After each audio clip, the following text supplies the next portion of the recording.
Hello, नमस्कार, आदाब, सत श्री अकाल और अस्सलाम वालेकुम। मैं हूं मोहम्मद अहमद काज़मी, लेकर आया हूं आपका पसंदीदा कार्यक्रम आपके रूबरू। आज के ज़माने में सच बोलना कितना मुश्किल हो गया है, उसकी मिसाल बन चुके हैं अमरीश मिश्रा जी। अमरीश मिश्रा जी के अब तक 3 चैनल बंद हो चुके हैं। अब एक नया चैनल शुरू किया है अमरीश मिश्रा, उसका मैं लिंक आपको दूंगा। और वो चूंकि बहुत ही बेबाक अंदाज में अपनी बात करते हैं, खासतौर पर फिलिस्तीन के इशू पर, जो इजराइल, अमेरिका, फिलिस्तीन, ईरान, इन इश्यूज पर बहुत ही बेबाक अंदाज में अपनी बात रखते हैं, तो उससे जाहिर है बहुत लोगों को परेशानी हो सकती है और होती है, और वो शिकायतबाजी होती है। और किस तरह से अब तक 3 चैनल बंद होना बहुत बड़ी बात है, और ये हिम्मत रखना कि हम काम करेंगे और उसी लाइन पर करेंगे, अपनी पॉलिसी में तब्दीली नहीं करेंगे, ये उससे भी बड़ी बात है। तो अमरीश मिश्रा जी का जो मैं आपसे पहले बताता रहा हूं, वो चैनल अब बंद हो गया है। अब नया चैनल है अमरीश मिश्रा, जिसका आपको मैं लिंक दूंगा। उस पर उनकी वीडियोस आप देखें। और आज भी उन्होंने 5:30 बजे एक बड़ा अहम वीडियो डाला है, उसको भी आप जरूर देखिएगा।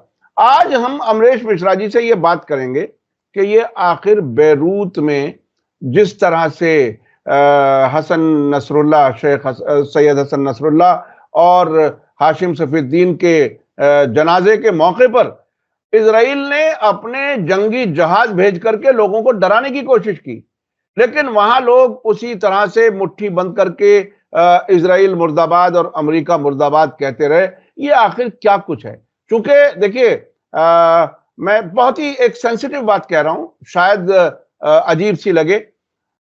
मुसलमानों में जो रेजिस्टेंस फोर्सेस हैं, उनके यहां शहादत जो है वो अफसोस की ही बात नहीं है, बल्कि मुबारकबाद देते हैं। मुबारकबाद, ऐसी मुबारकबाद कि इसको सेरेमनी कहा गया, जो जो जो बैरूत में हुआ है। उस जज्बे के साथ उस सच्चाई पर डटे रहना अपने आप में एक, बहरहाल, एक जज्बाती और ईमान का रिश्ता है। लेकिन अमरीश मिश्रा जी जैसे लोग, मतलब मैं बिल्कुल बिला तकल्लुफ कह रहा हूं, और शायद बहुत अच्छा ना लगे, लेकिन वो सच्चाई पर इतनी मजबूती से डटे हुए हैं, ये हमारे लिए बहुत सीखने समझने की बात है।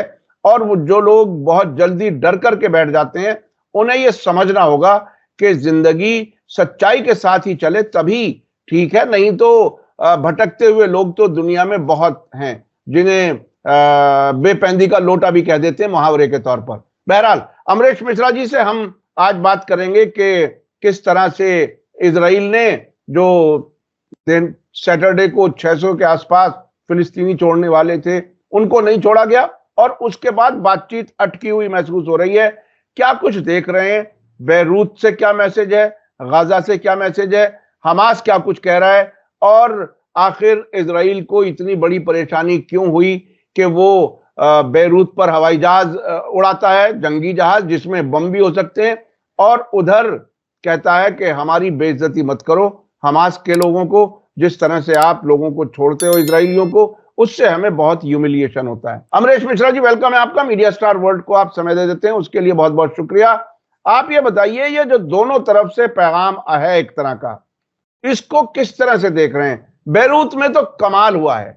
कमाल यह हुआ है कि वहीं की सरकार के चलाए हुए एयरपोर्ट पर एक लेबनीज लड़की आती है ईरान से फ्लाइट में, और वो हसन नसरुल्लाह की तस्वीर दिखाती है और ये कहती है तुम रोक नहीं सकते, और वो सिक्योरिटी एजेंसियां खामोश रह जाती हैं। उसी मुल्क में, उसी मुल्क की हुकूमत के खिलाफ लोग बोलते हैं। हसन नसरुल्लाह ने आखिर कौन सा ऐसा जोश, वलवला भर दिया है लोगों के अंदर?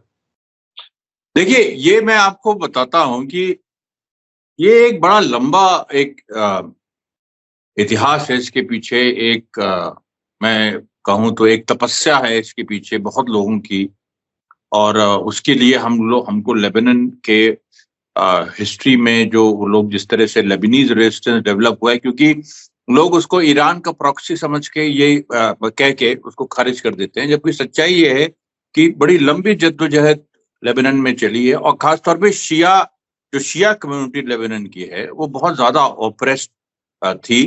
इतनी ओप्रेस्ड थी कि उसकी आवाज अपनी नहीं थी, और एक सिलसिलेवार तरीके से उसमें कुछ ऐसे लोग पैदा हुए जिन्होंने ये चीज भरनी शुरू की। ये 79 के पहले, यानी इरानियन रेवोल्यूशन के पहले ये काम शुरू हो गया था, 60s और 70s में।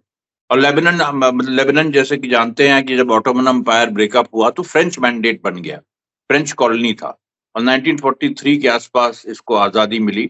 और उसके बाद भी एक तरह से वो बहुत ही मतलब छोटा देश है और बुरी तरह से ये एक फ्रेंच कॉलोनी के रूप में था। और वहाँ जो कॉम्पोजिशन था, 30% वहाँ पर क्रिश्चियन, 30% सुन्नी, अराउंड 30% शिया। तो उसकी वजह से भी वहां पर ये था कि शियाज जो थे वो ऑप्रेस थे, और ब्रिटिश रूल में खास तौर पे वो काफी इतने थे कि मतलब उनकी अपनी आवाज नहीं होती थी। तो ये पूरी सिचुएशन कैसे बदली है, उसके पीछे कुछ खास लोग, वो एक सेपरेट वीडियो का एक पूरा एक सब्जेक्ट है, लेकिन उसका मटेरियल है हमारे पास, कभी उस पर हम लोग कर सकते हैं। मुख्य बात यह है, देखिए कि जब ईरान का रेवोल्यूशन हुआ 1979 पे, और उस पर हमारी सीरीज भी चल रही है, 2 वीडियोस भी हमने जो भी नया चैनल बनाया है, तो पार्ट 1 पार्ट 2 उसमें डाला है, पार्ट 3 में भी अभी हम ये सब भी चर्चा करेंगे।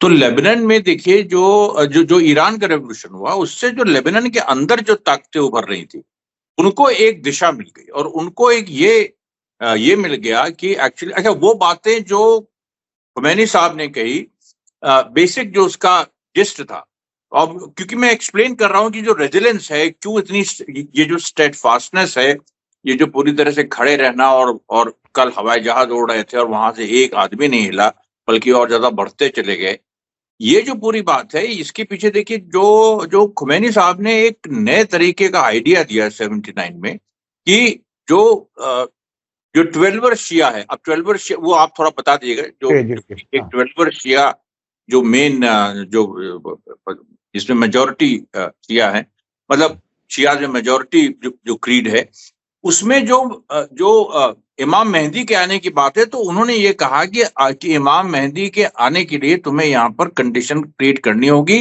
तुम्हें सेक्रीफाइस करना होगा और एक कॉज के लिए करना होगा। और वो कॉज जो है वो ईरान, ये इजराइल और अमेरिका का जो इंपीरियलिज्म है, ये वर्ड उन्होंने बकायदा यूज किया।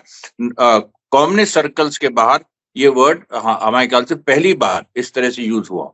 और ये उनको इमाम खुमैनी को उसी समय 1980s में जो अमेरिका जो एक सुन्नियों को लेके जो एक आतंकवाद बढ़ा रहा था, सुन्नी मतलब जो खुद कुछ जैसे सऊदी अरेबिया की जो सोच वाले, उसमें कुछ वहाबी आप कह सकते हैं, कुछ ये, तो उनको जो बढ़ा रहा था उससे बिल्कुल भिन्न थी, क्योंकि वो कभी उन्होंने इंपीरियलिज्म का नाम नहीं लिया। भले ही ओसामा बिन लादेन अमेरिका को कुछ क्रिटिसाइज करते थे, कुछ इसको करते थे, वो बात करते थे कि इस्लामिक होली लैंड्स पे इस तरह से बाहरियों का आ गए हैं, उनका कब्जा है, ये सब बातें करते थे, लेकिन he never use the word imperialism, क्योंकि पूरी एक पॉलिसी है, और इसीलिए क्योंकि वो खुद इंपीरियलिज्म के प्रोडक्ट थे। तो एक तरफ जहां 1980s 90s में अमेरिका जो है वो एक गलत तरह का आतंकवाद बढ़ा रहा था, जिसमें इनोसेंट्स को मारना, जिसमें कोई युद्ध नहीं है, कोई कॉज नहीं है, वहीं पर इमाम खुमैनी साहब ने जो ये बात कह दी, और जो शिया डॉक्ट्रिन है, जो कि उस समय उसके पहले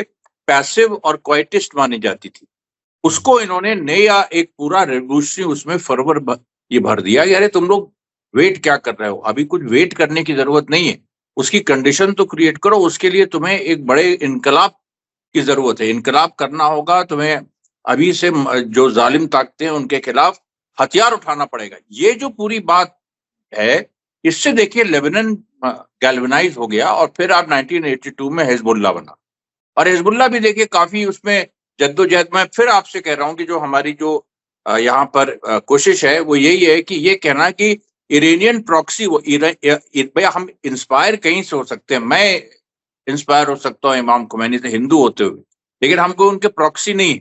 तो ये जो मैं कह रहा हूँ कि वो जो बार बार वेस्ट का प्रोपेगेंडा है कि हिजबुल्लाह प्रॉक्सी है, हमास के बारे में कहते हैं, लेकिन हमास के बारे में उतना स्टिक नहीं करता, क्योंकि हमास भाई सुन्नी है वो वहां, लेकिन हिजबुल्लाह के बारे में तो पूरा मतलब इजराइल भी प्रोपेगेंडा करता है। तो वो मैं बता दूं आपको कि वो स्वतंत्र एक लेबनान की जमीन से उभरा हुआ हिजबुल्लाह है, और उसके साथ अमल मूवमेंट था पहले, और इस तरह अभी भी है अमल मूवमेंट, और तो मतलब एक वो इंडिजिनस फोर्स है। और हिजबुल्लाह ऐसे दौर में उभरा जब इजराइल ने, सोचिए इजराइल बेरूत तक पहुंच गया था और उसका कब्जा लेबनान के बड़े हिस्से पे था, और जो लेबनान की बहुत सारी फोर्सेस थी, खासतौर पे जो क्रिश्चियन फोर्सेस थी उनकी लीडरशिप और वो सब, और उसमें उनके फैसिस्ट मिलिशियाज थे जो कत्लेआम करते थे, क्योंकि फिलिस्तीनी भी वहां पर रेफ्यूजी कैंप में काफी रहते थे। ये जॉर्डन के बाद वो लेबनान आए, तो ये पूरा एक बात हो गया कि पीएलओ का भी ये सेंटर है और ये, और तो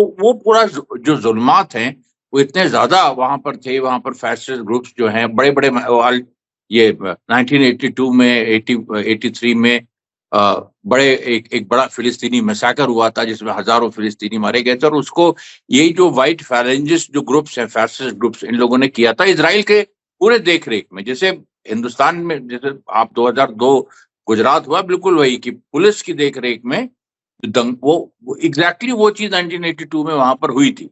तो अब ये बात है कि फिर एक जो शिया यूथ है वो उस चीज को उसने पकड़ा और उसने अपना आंदोलन शुरू किया। और सोचिए आपकी जो लड़ाई जो वहां पर 1980s में 1990s में जो जंगें हुई, उसके बाद 2000 में इजराइल को वापस हटना पड़ा।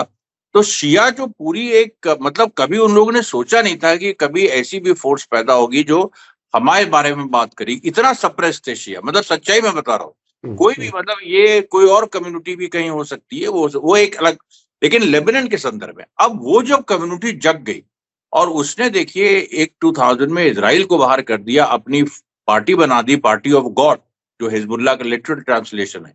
तो उसके बाद जो है फिर एक पूरे समीकरण बदल गए मिडिल ईस्ट के, सॉरी वेस्ट एशिया के, और फिर जो ईरान के साथ नेचुरल एक एम्पैथी थी, और फिर धीरे धीरे वो फिलिस्तीनी रेजिस्टेंस के साथ भी हिजबुल्लाह जुड़ता गया। और हिजबुल्लाह 2006 में इतना ताकतवर हो गया कि उसने इजराइल की सेना को बकायदा हराया, क्योंकि उसको वेस्ट स्टेलमेट कहता है, ड्रॉ कहता है, कुछ भी आप कह दीजिए। सवाल ये है कि इजराइल कहाँ हिजबुल्लाह।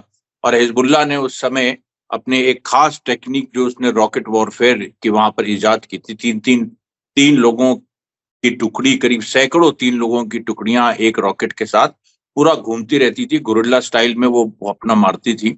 उससे इजराइल जो है झुक गया और 2006 में ये हो गया। अच्छा, फिर 2006 के बाद सैयद हसन नसरल्लाह तो बन ही चुके थे हिजबुल्लाह के चीफ 1990 से ही।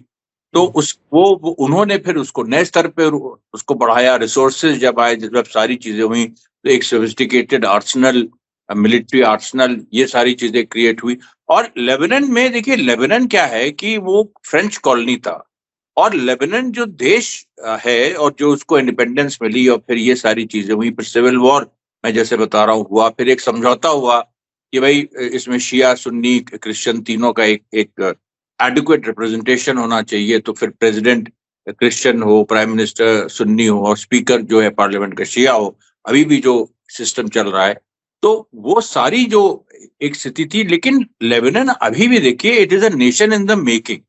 अभी भी वो एक राष्ट्र के रूप में बन रहा है, ऐसा नहीं कि वो एक राष्ट्र हो गया है वो। तो अब क्योंकि अभी भी उनके अभी जो प्रेसिडेंट चुने गए, उन्होंने इस बात को कहा कि we are a nation in the making. हम लोग क्यों बार बार उसको अपनी सॉवरेंटी के लिए, कभी इजराइल हमला कर दे रहा है, कभी अमेरिका घुस जा रहा है। अभी भी देखिए, अच्छा, हिजबुल्लाह के उभरने से क्या हुआ कि लेबनान, मतलब शियाओं के अलावा पूरे लेबनीज सोसाइटी को लगा कि एक फोर्स हमारी है जो एक मिलिशिया है और जो हमारे इंडिपेंडेंस को प्रोटेक्ट करती है।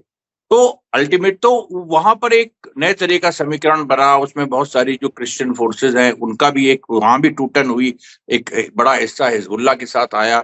ये सारा होता रहा। तो अभी भी देखिए जो लड़ाई हो रही है, और जिस वजह से मैं बता रहा हूं आपको कि जो लेबनान का एक नेशन स्टेट बनने की जो प्रक्रिया है वो अभी चल रही है, उसमें जो अब जो पूरा हो रहा है मामला, अभी जो युद्ध हुआ उसके बाद से, कि हिजबुल्लाह को बाहर करो, ये वेस्ट और इजराइल का कहना है। और वेस्ट और इजराइल पहले इन्होंने कभी नहीं कोशिश की कि लेबनान को एक अपने पैरों पे खड़ा किया जाए, नहीं, कोई मार्शल प्लान लेबनान के लिए कभी किसी ने नहीं दिया। यहाँ पर बस ये बात थी कि उसको डिस्टेबलाइज रखो। अब कह रहे हैं वो कि अगर हिजबुल्लाह अलग हट जाए तो हम उसको अपने पैरों पे खड़ा करेंगे। ये अमेरिका और इजराइल कह रहे हैं। फ्रांस भी अब कूद रहा है, वो भी कह रहा है कि तो हमारी कॉलोनी थी, हमारा कमिटमेंट है, हम ये करेंगे वो करेंगे। लेकिन देखिए, आप तेहरान से प्लेन लैंड नहीं करने दे रहे हैं, और वो लेबनीज गवर्नमेंट को अंडर प्रेशर लेके, क्योंकि इजराइलीज ने कहा हम बॉम्ब कर देंगे बेरूत, ये हवाई अड्डा। तो एक देश के रूप में कितना कमजोर है लेबनान। उसके बाद अभी जैसे आपने बताया कि वो एक महिला सैयद हसन नसरुल्लाह को फोटो लेके आ गई, उसको लेके बवाल हुआ एयरपोर्ट पे, और वो लड़ गई वहां पर सिक्योरिटी को सरेंडर करना पड़ा। फ्यूनरल को लेके इतना प्रेशर था कि फ्यूनरल ना हो इनका, ये मतलब शहीद नसरुल्लाह का और सैफुद्दीन साहब का। तो वो एक जो पूरी सिचुएशन है उसमें देखिए, मैं जो ये हुआ है, ये जो घटना घटी है 23 फरवरी को 2025, जिसमें बाकायदा फ्यूनरल हुआ ओपन उसमें स्टेडियम में, स्पोर्ट्स स्टेडियम में, उसके ऊपर से इजरायली हवाई जहाज उड़े। और ये आप देख लीजिए, इजरायली हवाई जहाज उड़े तब ये भी देखिए कितना weak Lebanon as a nation है कि उसकी अपनी जो भी छोटी मोटी एयरफोर्स है, ऐसा नहीं एयरफोर्स नहीं है, उसके कुछ जहाज उड़े भी। मैंने आज देखा कि कुछ उसके जहाज उड़ रहे हैं और कुछ इजरायली जहाज को पास कर रहे हैं नीचे से, कुछ ऊपर से। लेकिन कोई उनको गोली चलानी चाहिए थी, एक्चुअली उनको वहां पर फायरिंग करनी चाहिए थी, या वहां ना करते, नीचे वो थी तो मतलब बहुत बड़ी पब्लिक थी तो कहीं और इंटरसेप्ट कर सकते थे, और उनके मतलब उसको रोकना चाहिए। भाई आपने हमारे हवाई स्पेस को कैसे वायलेट किया, आप तो पीछे हट रहे हो, आप तो सीज फायर के बाद अब कह रहे हो कि हम 5 गांव में बस कुछ दिन रहेंगे फिर हट जाएंगे, तो फिर यहाँ पर आप क्यों आ रहे हो? तो ये जो मतलब एक पूरा एग्रेशन जो लेबनीज आर्मी को दिखाना चाहिए था, लेबनीज एयरफोर्स को, वो नहीं दिखा पा रही। अब यहाँ पर बड़ा सवाल उठता है कि लेबनान अगर नहीं उभरा, लेबनान अगर जो क्रिश्चियन फोर्सेस हैं वहां पर, जो उसके प्रेसिडेंट हैं या प्राइम मिनिस्टर हैं, अभी नए आए हैं, नवाब सलाम, तो वो जो है, तो उन लोगों को ये सोचना है कि भाई लेबनान, अब देखिए अब डायरेक्शन तय हो गया।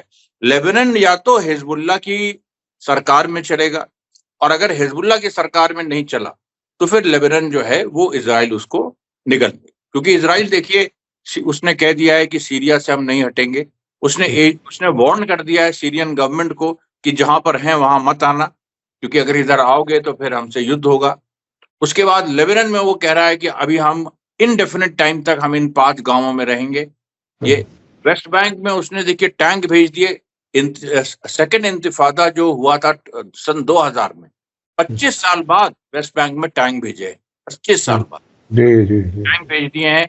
तो इजराइल का जो आइडिया है, या न्यू मिडिल ईस्ट को, जो न्यू मिडिल ईस्ट के रूप में वो पेश करता है, नेतन्याहू ने कल भी बोला, पहले भी बोला था उसने यूएन हाउस ऑफ कांग्रेस के सामने, और कल भी उसने बोला कि न्यू मिडिल ईस्ट। अब न्यू मिडिल ईस्ट में वो ये दिखाते हैं कि कोई फिलिस्तीन नहीं है, ये नहीं है, सीधे जो है वो इजराइल से इंडिया तक पूरा एक वो बनेगा, कॉरिडोर बनेगा, और वहां से गुड्स फ्लो होंगे, ये होगा वो, और उसमें सऊदी अरेबिया की कोई वो नहीं है।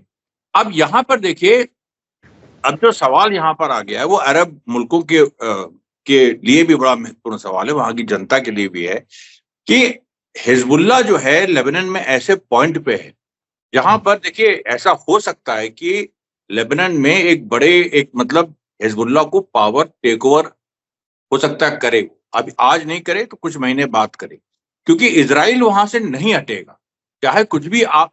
और लेबनीज आर्मी में वो दम नहीं है, वो पॉलिटिकल विल नहीं है, वो सब कॉम्प्रोमाइज है, और उनके पास विचारधारा नहीं।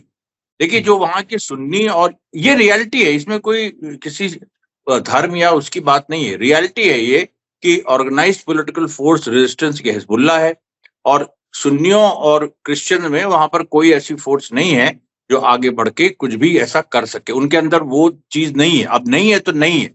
अब इसमें हम लोग कहते रहे क्यों नहीं है, वो सब एक अलग सवाल है।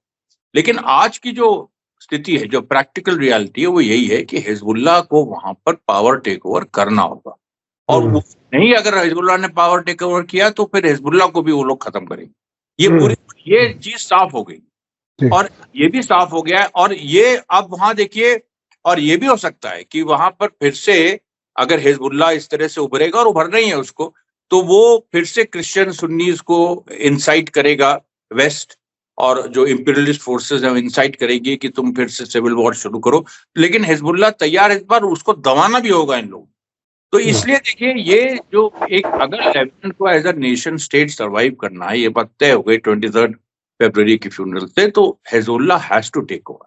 यानी हिजबुल्लाह के बगैर एक सॉवरेन ताकतवर मुल्क लबनान नहीं बन सकता, ये आप कहना चाह रहे हैं। अच्छा, अब ये बताइए कि ऐसी हालत में खुद अब इजराइल वो कैसे, या इजराइल के जो सरपरस्त हैं अमेरिका और दूसरे लोग, वो कैसे इस रियलिटी के साथ एडजस्ट करें? अगर मिसाल के तौर पर आप वॉशिंगटन में हो या तेल अवीव में हो और ये सिचुएशन देखें, तो ऐसी हालत में इजराइल क्या करे? वो अपना सर्वाइवल भी चाहता है, जाहिर है, और ग्रेटर इजराइल का ख्वाब भी देखता है, लोगों को धोखा दिए रखता है। 10 लाख से ज्यादा लोग जा चुके हैं, जो कई महीने पहले बताया गया था इजराइल से छोड़ करके। तो ऐसी हालत में किस तरह से बचेगा इजराइल? देखिए, इजराइल इस समय बहुत प्रैक्टिकल रास्ते पे चल नहीं रहा है। एक बहुत इंपॉर्टेंट बात समझने की जरूरत है। इजराइल अमेरिका के साथ, इजराइल अमेरिका अभी इसको एक साथ लेके चलते हैं, बाद में उसको करेंगे। इजराइल अमेरिका अभी एक खास तरह के, जिसको हम कहते हैं इंटरनेशनल फाइनेंस कैपिटलिज्म या इंटरनेशनल फाइनेंस इंपीरियलिज्म, उसकी एक फोर्स है। उसका ये अब हो गया है कि हमें अपना लिबरल फेस उखाड़ फेंकना है। अब वो लिबरल फेस से काम नहीं चलेगा। अब हमको सीधे एक फैसिस्ट उसमें जाना होगा, कब्जा करना होगा, इस तरह की चीजें करनी होगी।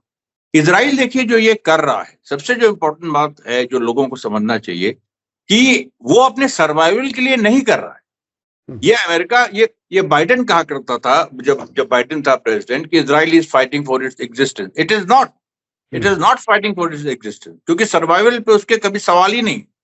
वो अगर 2 स्टेट सोल्यूशन की बात आती है तब ये बात आ जाती है कि इजराइल का क्या होगा, इसका क्या होगा, उसका क्या होगा। ये सब बेकार की बात है। Israel is not fighting for its survival. Israel is on a societal course कि हम इंटरनेशनल फाइनेंस इंपीरियलिज्म का एजेंडा कैसे इंप्लीमेंट करें। और वो एजेंडा क्या है? वो एजेंडा ये है कि ये सारे जो देश हैं जो एक बहुत बड़ी एक बिजनेस अपॉर्चुनिटी को थ्वार्ट कर रहे हैं, और बिजनेस अपॉर्चुनिटी किसके लिए? नेतन्याहू और अमेरिका के लिए, कि आपकी भाई ये एक ऐसी दुनिया होनी चाहिए जहां पर जो हम जिस तरह से चाहें वैसी इकोनॉमी, वैसे ट्रेड रूट्स हो। अब China belt and road initiative ले आ रहा है, ये इनके लिए प्रॉब्लम है। तो इन्होंने देखिए पनामा को ये धमकी दी ट्रंप ने, तो फिर पनामा ने कहा कि नहीं, ये बेल्ट एंड रोड इनिशिएटिव हम उससे अलग हो जाएंगे। उसके बाद रशिया अफ्रीका तक पहुंच रहा है, चाइना भी अफ्रीका तक पहुंच रहा है, वो उनको प्रॉब्लम है।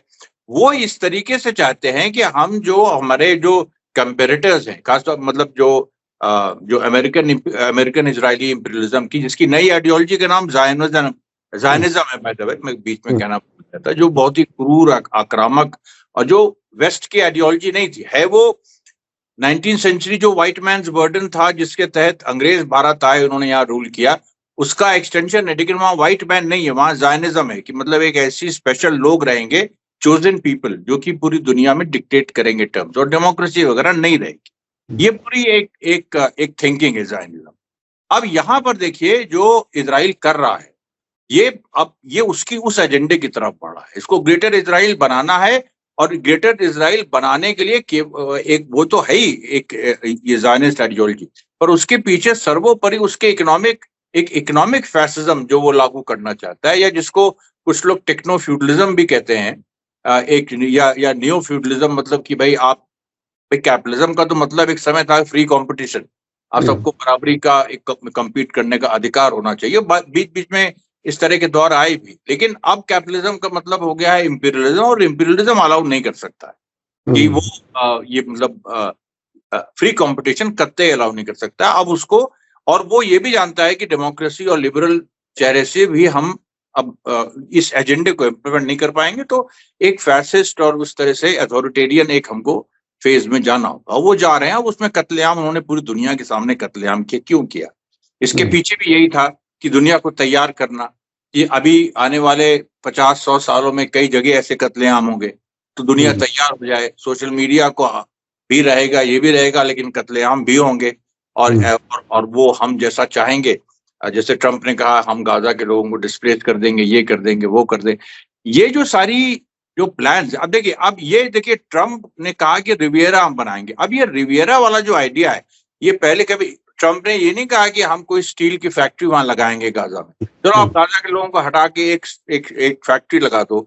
वो इंडस्ट्रियल रेवोल्यूशन का समय चला गया, जब इस तरह की मैन्युफैक्चरिंग की बातें होती थी। अब ये है कि प्योर जो फाइनेंस कैपिटलिज्म होता है कि पैसे को कहीं लगा के गुड्स मत प्रोड्यूस करो, पैसे से और पैसा पैदा करो और उसको इस तरह की लग्जरी चीजों में उसको लगाए रहो, स्पेकुलेशन में लगाए रहो, स्टॉक मार्केट से लेके ये सारी चीजें, और फिर प्रॉपर्टी वगैरह में। अभी प्रॉपर्टी इसीलिए वो एक तरह से नया एक जो इसको न्यू फ्यूडलिज्म कहा जाता है, क्योंकि प्रॉपर्टी एक्वायर करना ये फ्यूडलिज्म का ये था। कैपिटलिज्म ने आया उसको तोड़ के आया कि नहीं, प्रॉपर्टी इकट्ठा मत करो, कैपिटल इकट्ठा करो।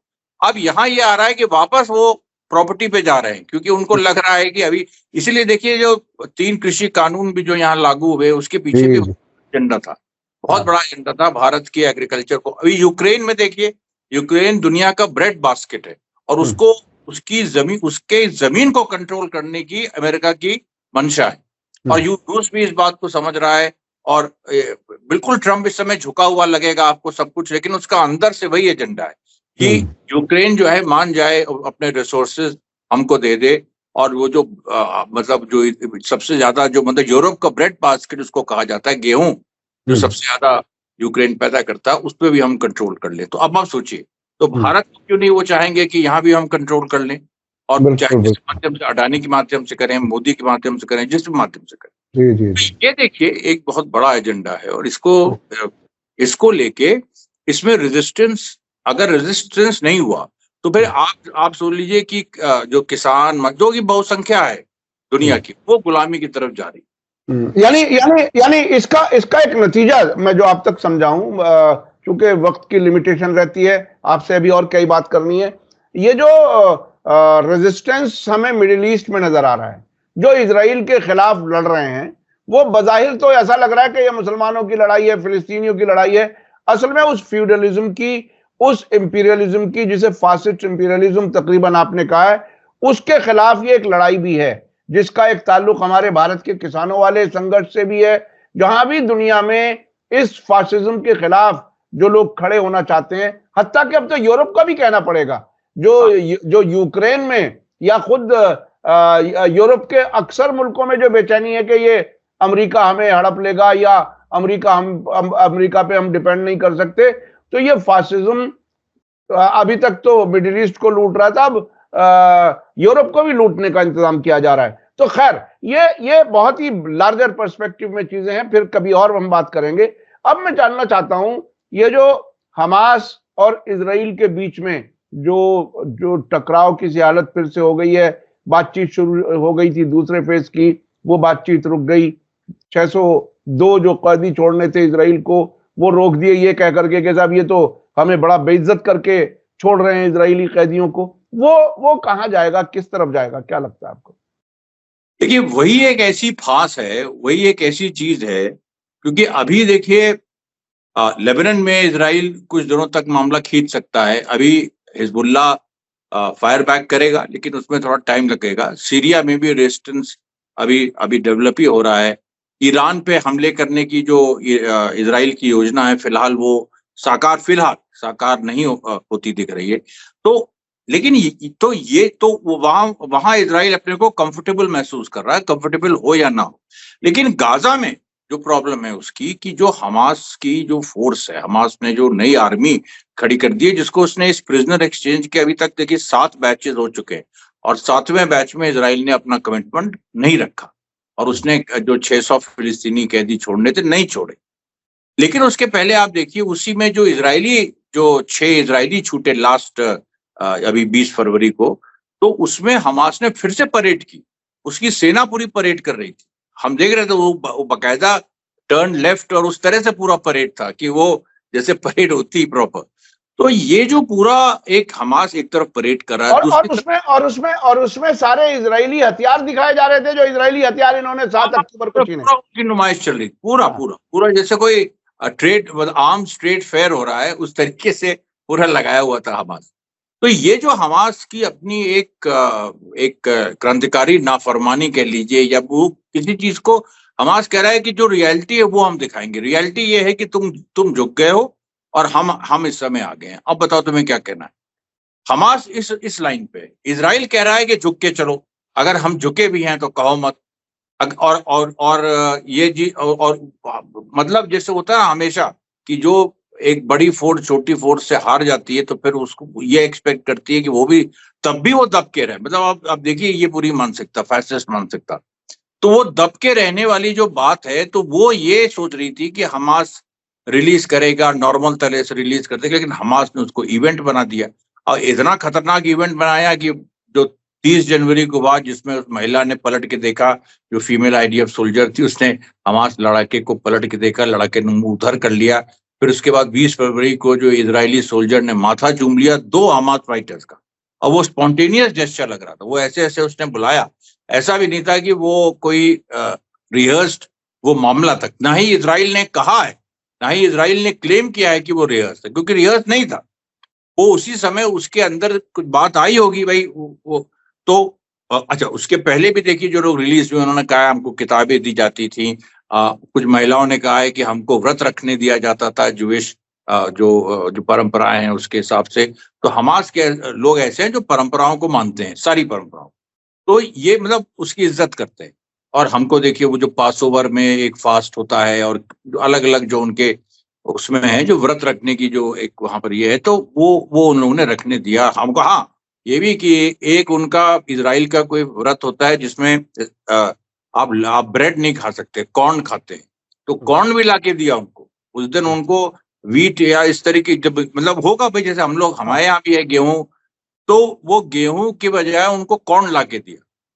अब ये सारी चीजें ऑन रिकॉर्ड है, और ये सारी चीजें देखिए दुनिया जाने ना जाने, इजराइल के लोग जान रहे हैं और उस इजराइल के अखबार छाप रहे हैं, इजराइल के लोग जान रहे हैं। और ये तो इंतहा हो गई नेतन्याहू के लिए कि किसी प्रिजनर ने हमास के फाइटर का माथा चूम लिया, तो तुम्हारा पूरा नैरेटिव गिर गया जो तुम बिल्ड कर रहे थे कि हमास दानव है, हमास ब्रूटल्स है, मतलब ब्रूटलिस्ट है, मतलब एकदम एक ब्रूटल फोर्स है, टेररिस्ट फोर्स है, लोगों को उठा लेती है, महिलाओं के साथ बलात्कार करती है, बच्चों को मारती है। अब वो दुनिया इतनी भी वो देख रही है, और ये कभी उनको उम्मीद नहीं थी कि हमास इस लेवल तक जाएगा। और हमास के अंदर वो सोफिस्टिकेशन है कि वो बिल्कुल हमारे मतलब देखिए, क्या मैं आपको बताऊं कि जो इंपीरियलिज्म होता है हमेशा से ये रहा है, वो कई लड़ाइयां हारा है। मतलब आप 1940s के बाद देखिए तो बहुत सारे नेशन आजाद हुए हैं, और बहुत सारे जो जो नेशन है वो उन्होंने मतलब आजाद होने के बाद मतलब सशस्त्र संघर्ष से आजाद हुए हैं, और उन्होंने आजाद होने के बाद जिस भी कॉलोनियल पावर से लिबरेट हो रहे हैं उसकी छाती पर पैर भी रखा है, पैर रख के वो आजाद हुए। दूसरा तरीका भारत वाला है जिसको पीसफुल ट्रांसफर ऑफ पावर कहते हैं। अब ये एक्सपेक्ट करते हैं कि पूरी दुनिया वैसे बिहेव करे, जैसे भारत में 15 अगस्त 1947 में ब्रिटिश सिंबल्स वगैरह पे जो अटैक हो रहा था उसको रोका गया, बहुत ज्यादा एंटी ब्रिटिश रेटरिक उसको नहीं इनकरेज की गई, जो भी। अब देखिए उसके एनालिसिस में हम नहीं जाएंगे, लेकिन जो भारत का तरीका था, ये लोग चाहते हैं इस तरह से झुक के आप रहो तो हम आपको मानेंगे। लेकिन वहां यहाँ पर दुनिया में जो तमाम वियतनाम से लेके अफ्रीका के कितने देश, कीनिया, मतलब मैं कितने नाम लूं, जितने मतलब कितने देश आजाद हुए आप सोचिए। साउथ अफ्रीका सबसे आखिर में आजाद हुआ, वहां भी आर्म स्ट्रगल चला। अब लेकिन उसको भी, क्योंकि आखिरी दिनों में नेल्सन मंडेला को उन लोगों ने इतना बड़ा बना के, वो पूरी एक प्लॉय था कि नेल्सन मंडेला को इतना बड़ा बना दो, पीस फिगर बना दो, जबकि नेल्सन मंडेला अंदर ही गए थे वो टेररिस्ट एक्टिविटी करते हुए अंदर, लेकिन उनको उन्होंने पीस फिगर, मतलब भगत सिंह थे उनको गांधी बना दिया, और गांधी बना के दुनिया में कोई ये दिखाया कि ये देखो मॉडल है और इस तरीके से ये है। जबकि साउथ अफ्रीका, साउथ अफ्रीका वो इनके एहसान तले दबा रहेगा, और साउथ अफ्रीका ने वहां केस कर दिया इजराइल के खिलाफ। तो ये देखिए जो पूरी एक सिचुएशन है उसमें ये लोग जानते हैं इस बात को कि हम ये अभी नहीं इस चीज को एक्सेप्ट कर सकते हैं। तो मैं ये देखता हूं कि अब ये वाले प्रिजनर्स 600 अभी, क्योंकि विटकॉफ गए हैं, फिर से विटकॉफ को भेजा गया है, उसके बाद शायद कोई नेगोशिएशन हो जाए, ये जो प्रिजनर्स हैं इनको लौटा दिया जाए। उसके बाद फिर बात आती है लेकिन सेकंड फेज की। सेकंड फेज में अभी तो नेतन्याहू उस मूड में नहीं लग रहा है, लेकिन अब वो ट्रंप का, क्योंकि रशिया के साथ एक बातचीत चल रही है, वो नहीं चाहेगा डिस्ट्रैक्ट होना, तो हो सकता है नेतन्याहू से कहे कि भाई सेकंड फेज के लिए हाँ कर दो, बाद में तुम देख लेना। क्योंकि ट्रंप का देखिए अप्रोच ट्रांजैक्शनल है और बड़ा इंपेरिकल है, मतलब इन द सेंस कि वो ये देखता है कि अच्छा ठीक, इतना लंबा नहीं सोचो, अभी के लिए इतना करो, फिर आगे उतना करो, अब 2 महीने के लिए देखो इतना कर लो। तो ये जो सिचुएशन है इसमें इसमें हो सकता है कि सेकंड फेज की भी बात हो जाए, लेकिन अंतोगत्वा चाहे वो हो जाए चाहे ना हो, चाहे 600 प्रिजनर्स छूट भी जाएं, युद्ध तो हमास से होना है, क्योंकि हमास उन शर्तों को नहीं मान रहा है। मतलब आजादी की जो वो शर्तें पैलेस्टीनियन स्टेट हमास ले सकता है अगर भारत की तरह लेना चाहे, लेकिन वो उन शर्तों पे नहीं लेना चाह रहा। वो अपनी पूरी जो एक क्रांतिकारी दबंगई जिसको हम कहेंगे, वो पूरा जिस तरह से वियतनाम आजाद हुआ, चाइना आजाद हुआ, वो उस तरह से आजाद होना चाहता है और जिसको कोई रोक नहीं सकता है, क्योंकि वो उसकी विल है। That is the will of the not just Hamas, that is the will of the Palestinian people. वो चाहते हैं। यानी जंग होगी, जंग से बचना बहुत मुश्किल है। अब मैं एक दूसरे एंगल की, दूसरी खबर की तरफ मैं जाना चाह रहा हूं। ये बैरूत में जो जनाजे का प्रोग्राम हुआ कल, उसमें ईरान के पार्लियामेंट के स्पीकर कालीबाफ पहुंचे हुए थे। उन्होंने प्रेसिडेंट से मुलाकात की। मैंने दो अलग अलग हेडलाइन से खबरें पढ़ी उस मुलाकात की। एक तरफ तो एक मीडिया ने यह बताया कि ईरान ने लेबनान के रिकंस्ट्रक्शन में अपनी सपोर्ट के लिए ऑफर किया कि हम आपकी मदद करने के लिए तैयार हैं। एक दूसरी किस्म के मीडिया ने दूसरी हेडिंग उठाई जिसमें कहा गया कि लेबनान के प्रेसिडेंट ने कह दिया है कि हम अपने मुल्क को दूसरों की जंगों का मैदान जंग नहीं बनाएंगे। ये दो बिल्कुल मुख्तलिफ किस्म की चीजें आई। आप इसे कैसे देख रहे हैं, कैसे चलेगा आगे? देखिए, जो अभी लेबनान की प्रेसिडेंट हैं जोसेफ आउन, वो एक्चुअली मुझे नहीं लगता है कि बहुत दिन टिक पाएंगे या उनकी कोई स्थिति, क्योंकि वो दोनों नाव पे सवार होना चाहते हैं। वो ये चाहते हैं कि ईरान को भी खुश रखो, हिजबुल्लाह को भी खुश रखो और फिर इजराइल और अमेरिका को भी खुश रखो। वो स्थिति वहां की है नहीं। इंटरनल जो पूरी लेबनान की सिचुएशन है उसमें, जैसे जो प्रोटेस्ट हुए अभी जब ईरान का प्लेन लैंड होने नहीं दिया गया बेरूत में, तो जो प्रोटेस्ट हुए, जिस तरीके से वहां लड़ाइयां हुई, वहां पर जो सेना अल्टीमेटली जब बात आ गई गोली चलाने की, लाइव बुलेट्स, रबर बुलेट्स वगैरह नहीं, लाइव बुलेट्स, तो उसको उसने चलाने से उसको मतलब उसको ऑर्डर ही नहीं मिला कि तुम इस तरह का काम करो। उसके बाद एयरपोर्ट सिक्योरिटी की बात, वो जो लेबनीज महिला के साथ घटना हुई, वहां भी ये लोग झुके। तो जहां जो एसर्ट कर जाए वो लेबनान में इस समय वो हो जाता है। मुझे नहीं लगता है कि ये जोसेफ आउन से लेके इस तरह की जो फोर्सेस हैं ये कुछ वहां पर कर पाएंगी। ये इनको अल्टीमेटली ये चाहे जितना कहें कि हमें जंगों का हिस्सा नहीं बनना, हमको ये नहीं करना, तुम जंग के हिस्से हो, तुम्हें बनना पड़ेगा, तुम्हारी मजबूरी है, अगर नहीं होगे तो बाहर कर दिए जाओ।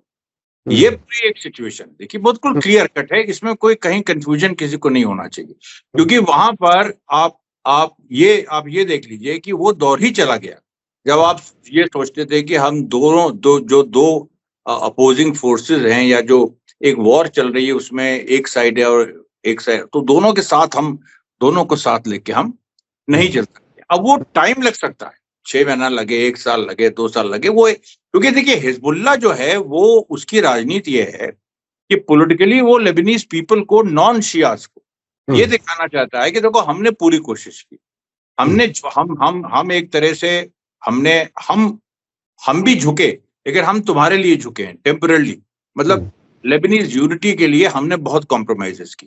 और ये अच्छा पॉलिटिकल स्टांस है, क्योंकि इससे आप ये दिखाते हैं कि भाई ठीक है, इन लोगों ने भाई जो भी कहिए कि हर तरह का इन्होंने कंसेशन दिया, संधि भी होगी। संधि जिस संधि हुई तो हिजबुल्लाह का अपर हैंड था और संधि एक्चुअली उसको सूट नहीं करती थी उस समय, और वो लड़ाई थोड़ी देर और जारी रहती तो इजराइल कोलैप्स भी कर जाता।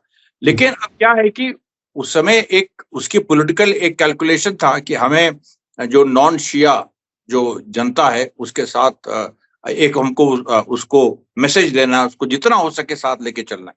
लेकिन ये एक टैक्टिक्स थी हिजबुल्लाह की, ये कोई स्ट्रैटेजी नहीं है। हिजबुल्लाह की टैक्टिक्स है। हिजबुल्लाह को जहां लग गया कि अब सिचुएशन ऐसी आ गई है, वो वहां पर पावर कैप्चर कर लेगा। वो सशस्त्र रूप में, मतलब एक आर्म्ड, एक तरह से आर्म्ड टेक ओवर वो वहां पर कर लेगा, क्योंकि फिर दूसरा विकल्प ये है कि हिजबुल्लाह खत्म हो जाएगा। और वहां यानी हमास और हिजबुल्लाह ने खास तौर पर पूरा खुल करके ये पैगाम दे दिया है कि हम कमजोर नहीं हैं और हम असर्ट करेंगे अपने हक के लिए, और फिलिस्तीन की पे हम नहीं रहेंगे।